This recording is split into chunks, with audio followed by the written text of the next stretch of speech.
Hi friends, welcome to my channel. ఇది నాటుకోళ్ళ shed అండి. అన్ని కోళ్ళు కూడా షెడ్లో వచ్చి నైట్ అయితే వచ్చి ఉడిగిపోతూ ఉంటాయి. కానీ ఒక పిల్లలు కూడా మాత్రం దొంగ కోడి ఇలా సపరేట్గా వచ్చి ఇలా ఉడిగిపోతుంది. దీనివల్ల ఏమవుతుందంటే నైట్ టైంలో పందికొక్కులు కానీ పాములు కానీ ఏమైనా వచ్చి దీన్ని తీసుకెళ్ళిపోయే అవకాశం ఉంటుంది.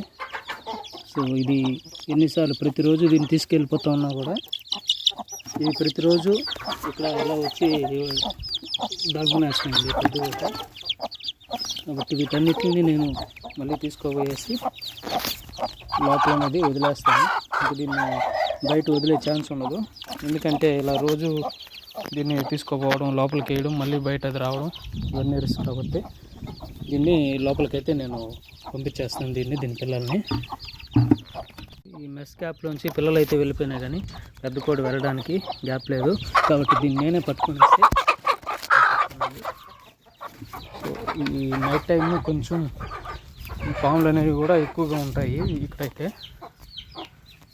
కానీ ఎప్పుడు 24 hours ఎలక్ట్రిసిటీ ఉంటుంది కాబట్టి ఈ షెడ్లో ఈ సాయంత్రం నుంచి పొద్దున వరకు ఎప్పుడు లైట్స్ అనేవి ఆన్లో ఉంటుంది. కాబట్టి కొంచెం పాముల రిస్క్ అయితే ఉంది, కానీ నాకైతే కొంచెం తక్కువే అండి రిస్క్. చూడండి, పెట్టనైతే ఈ గంపలో అయితే వేసేసాను. ఇక్కడికైతే పిల్లలు అయితే దీని శబ్దం విని వచ్చేస్తాయి. చూడండి,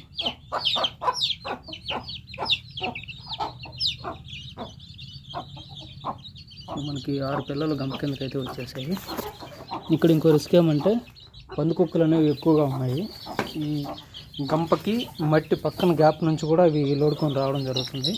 అందుకోసమనే దీనికోసం స్పెషల్గా రెడీ చేసిన మెస్ అనేది వేసాను. సో ఇవ్వండి మన ఫామ్లో ఉండేవి. ఇది టర్కీ కోడి.